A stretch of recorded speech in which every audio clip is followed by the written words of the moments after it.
Hello students, good morning to all of you. देखिए, last lecture में, कल की वीडियो में आपने देखा है किया है, चैप्टर स्टार्ट किया था फंडामेंटल यूनिट ऑफ लाइफ। इसमें हमने किया था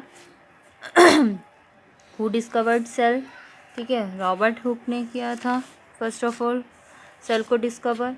ठीक है, तो वो सारा, और हमने सेल थ्योरी की थी। ठीक है, इसके बाद हमने प्लाज्मा मेम्ब्रेन का पोर्शन कवर अप किया था। आज हम प्लाज्मा मेम्ब्रेन का ही, ये वाला पोर्शन अभी हमारा रह गया था डिस्कशन से, तो आज हम ये करते हैं डिफ्यूज़न और ऑस्मोसिस थोड़ा सा और डिटेल में। जैसा मैंने आपको, जब आपकी क्वेरीज आ रही थी कि मैम ऑस्मोसिस और डिफ्यूज़न के एग्जांपल्स, तो वो मैंने आपको सारे बताए हैं।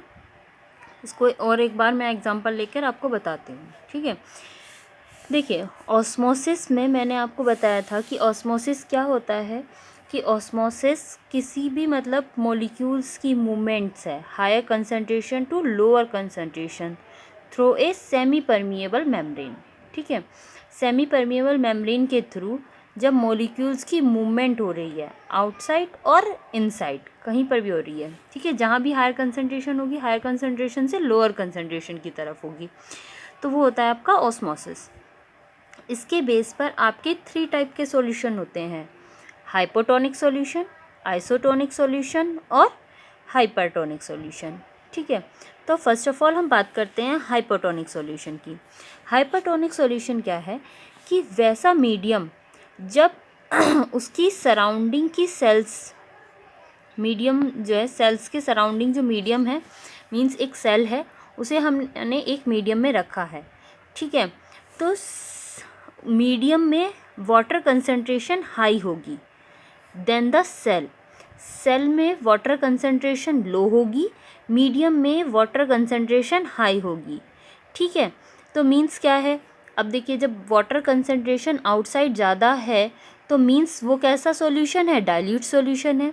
ठीक है, डाइल्यूट सॉल्यूशन है, तो अब मॉलिक्यूल्स जो हैं, जो आपकी मूवमेंट होगी मॉलिक्यूल्स की, वो कैसे होगी, सेल से आपका सॉल्यूशन की तरफ होगी। ठीक है, तो ये है आपका हाइपोटोनिक सॉल्यूशन, जब मीडियम की कंसंट्रेशन लो हायर है वाटर कंसंट्रेशन। ठीक है, मीडियम की वाटर कंसंट्रेशन हायर है, मींस कैसा है, डाइल्यूट सॉल्यूशन है। ठीक है, तो ये है आपका hypotonic solution. Isotonic solution, iso means होता है सेम, इक्विलिब्रियम। ठीक है, तो इक्विलिब्रियम के केस में क्या है कि मीडियम की कंसंट्रेशन और सेल की कंसंट्रेशन दोनों ही इक्वल है। ठीक है, मीडियम कंसंट्रेशन और सेल कंसंट्रेशन इक्वल है, तो मूवमेंट्स जो है वो कहीं पर भी नहीं होगी। जो वाटर कंसंट्रेशन सेम है, मॉलिक्यूल्स की मूवमेंट इस ऐसे सॉल्यूशन में नहीं होती है। ऐसे सॉल्यूशन को क्या कहते हैं हम, आइसोटोनिक सॉल्यूशन। ठीक है, फिर थर्ड आता है आपका हाइपरटोनिक सॉल्यूशन। हाइपरटोनिक सॉल्यूशन क्या है, अब देखिए, हाइपर मीन्स क्या होता है, ज़्यादा। ठीक है, लेकिन ज़्यादा क्या, कि मीडियम की जो है कंसंट्रेशन लोअर होगी, वाटर कंसंट्रेशन लोअर होगी, यानी कि, लेकिन जो मीनिंग क्या है कि सॉल्यूशन कैसा होगा, वो कंसंट्रेट होगा। हाइपर है, हाइपर मीन्स ज़्यादा, यानी कि concentrate solution. Hypo means lower, यानी कि कंसंट्रेशन लोअर, यानी कि डाइल्यूट सॉल्यूशन। ठीक है, ये आपका कंसंट्रेट सॉल्यूशन होता है हाइपर सॉल्यूशन, और हाइपो सॉल्यूशन कैसा है, डाइल्यूट सॉल्यूशन है। ठीक है, तो हाइपरटोनिक सॉल्यूशन में मीडियम की कंसंट्रेशन, वाटर कंसंट्रेशन लोअर है, लेकिन वाटर कंसंट्रेशन लोअर होगी तो वो कंसंट्रेट होगा। अब देखो बेटा, ये एक एग्जांपल देके मैं आपको बताती हूँ कि कैसे हम कह रहे हैं कि वाटर कंसंट्रेशन ज़्यादा है लेकिन सॉल्यूशन जो है वो कंसंट्रेट है। अब आप सपोज़ कीजिए, आपके पास 4 स्पून शुगर है।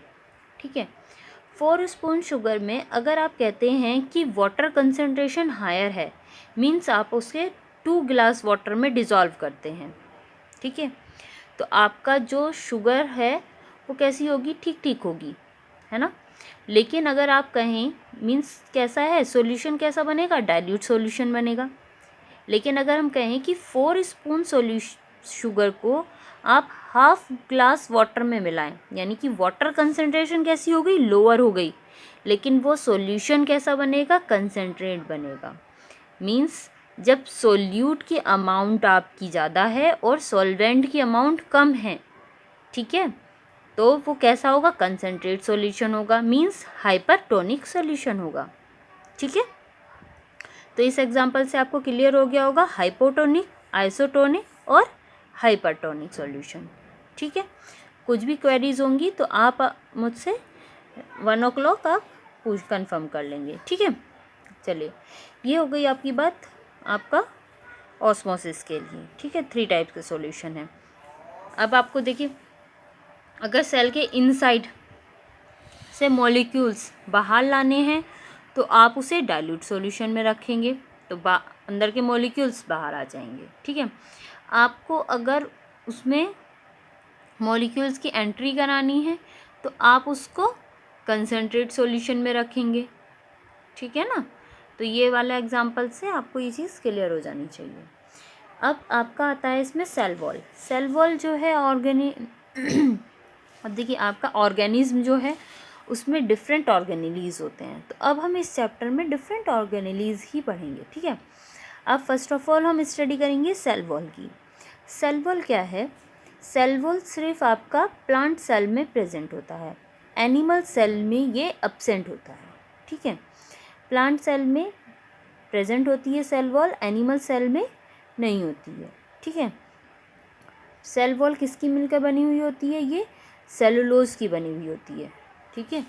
आप देखिए, स्टेम में जो हार्डनेस है वो किसकी वजह से है? वो ड्यू टू सेल वॉल, ठीक है। जो रिजिडिटी आती है, हार्डनेस आती है, टफनेस आती है, वो किसकी वजह से है? सेल वॉल की वजह से, ठीक है।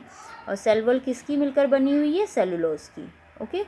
तो ये एक मेन डिफरेंस है आपका प्लांट सेल और एनिमल सेल में, कि प्लांट सेल में सेल वॉल प्रेजेंट होती है और एनिमल सेल में सेल वॉल एब्सेंट होती है, ठीक है। उसके बाद आपका सेल ऑर्गेनेली आता है न्यूक्लियस। न्यूक्लियस जो है आपका, देखिए, न्यूक्लियस एक तरह से ये समझ लीजिए कि सेल का जो ब्रेन है वो आपका न्यूक्लियस है, ठीक है। क्योंकि सारी जो भी एक्टिविटी होती हैं सेल के अंदर, तो उन्हें जो कंट्रोल करता है वो कौन करता है? आपका न्यूक्लियस करता है ना। जब अनियन पील की हमने आपको स्लाइड दिखाई थी लास्ट ईयर 8th में, तो आपने उसमें देखा भी था कि आपको सिर्फ क्या दिखाई देता है? उसमें एक डॉट जो दिखाई देता है सेल के अंदर, वो क्या होता है? न्यूक्लियस होता है, ठीक है। न्यूक्लियस सेल में एक भी होते हैं और मल्टी भी होते हैं, ठीक है। तो उन सेल्स को जो जिसमें सिंगल न्यूक्लियस है उन्हें हम बोलते हैं uninucleate. Uni means single, nucleate means nucleus present, ठीक है। अदर सेल्स को हम मल्टी न्यूक्लिएट बोलते हैं। मल्टी मीन्स बहुत सारे, न्यूक्लिएट मीन्स न्यूक्लियस जिसमें बहुत सारे न्यूक्लियस प्रेजेंट हैं, ठीक है। तो ये आपका न्यूक्लियस। इसके बाद आपका देखिए, जितना भी जेनेटिक मटेरियल है, जो आपका जेनेटिक मटेरियल, जैसे कि यूकैरियोट्स में जेनेटिक मटेरियल क्या है? आपका डीएनए है, ठीक है। तो डीएनए है जेनेटिक मटेरियल। जैसे वायरस है, वायरस में जेनेटिक मटेरियल आरएनए होता है, ठीक। लेकिन ये जो जेनेटिक मटेरियल है ये कंसिस्ट कहाँ पर होता है? ये आपका होता है न्यूक्लियस में, ठीक है।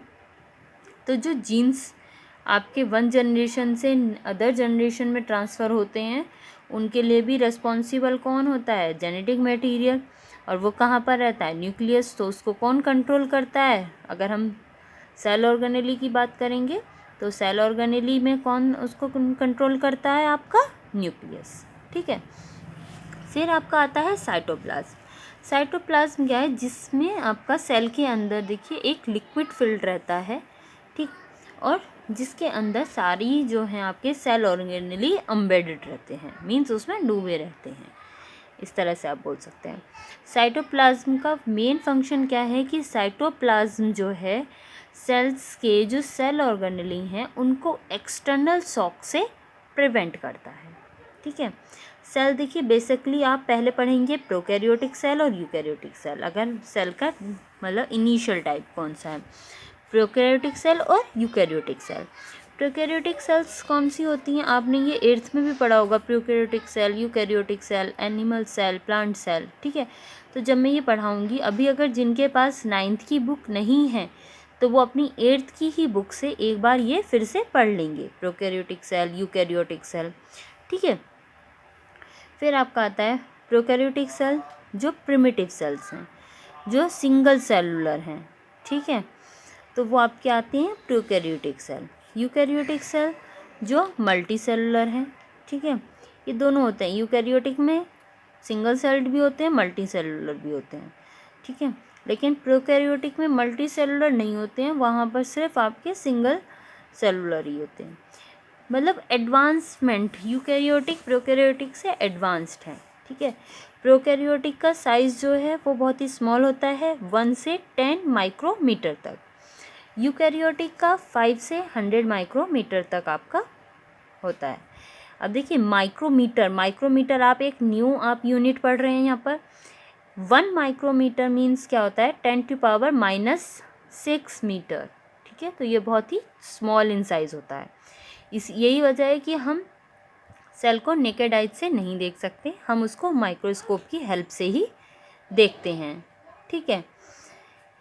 फिर आपका आता है कि प्रोकैरियोटिक में क्रोमोसोम सिंगल होता है, यूकैरियोटिक सेल्स में एक से ज़्यादा क्रोमोसोम प्रेजेंट होते हैं।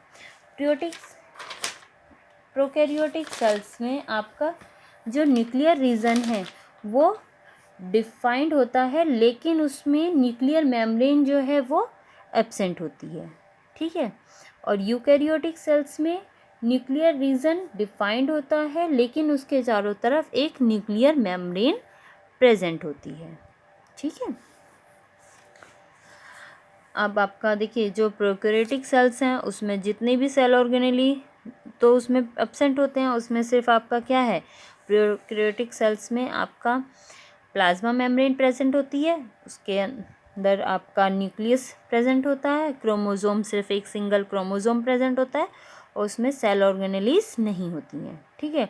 यूकैरियोटिक सेल्स में आपकी सेल ऑर्गेनेलीज प्रेजेंट होती हैं, ठीक है। जैसे कि आपका माइटोकॉन्ड्रिया है, लाइसोसोम है, राइबोसोम्स हैं, क्लोरोप्लास्ट हैं, एंडोप्लाज्मिक रेटिकुलम है, ये सारे सेल ऑर्गेनेलीज प्रेजेंट होते हैं, ठीक है। ये आपकी एनिमल सेल की स्ट्रक्चर और ये आपकी प्लांट सेल की स्ट्रक्चर, ठीक है। तो देखिए आपका आज का जो वर्क है, क्योंकि अभी तक देखिए कोई भी क्वेश्चन आंसर आपके नहीं आए हैं इसमें, इतने रीज़न जो हमने टॉपिक डिस्कस किया है, तो आपका जो होमवर्क है आपका ये है कि आप अपनी नोटबुक में प्लांट सेल और एनिमल सेल्स ड्रॉ करेंगे, ठीक है। प्लांट सेल्स और एनिमल सेल्स ड्रॉ करेंगे। जिनके पास 9th की बुक है वो 9th से ड्रॉ कर लेंगे, जिनके पास 9th की बुक नहीं है तो आपकी 8th क्लास की बुक में भी आपको गिवन है, आप वहाँ से ये डायग्राम ड्रॉ कर लेंगे, ठीक है। सभी स्टूडेंट्स अपनी नोटबुक में प्लांट सेल एनिमल सेल दोनों का ही डायग्राम ड्रॉ करेंगे। ये आपका आज का होमवर्क है। इसके जो नेक्स्ट क्वेश्चन आंसर हैं वो जब हम आगे का टॉपिक की सेल ऑर्गेनेलीज डिस्कस कर लेंगे उसके बाद मैं आपको क्वेश्चन आंसर सेंड करूँगी। Okay, thank you.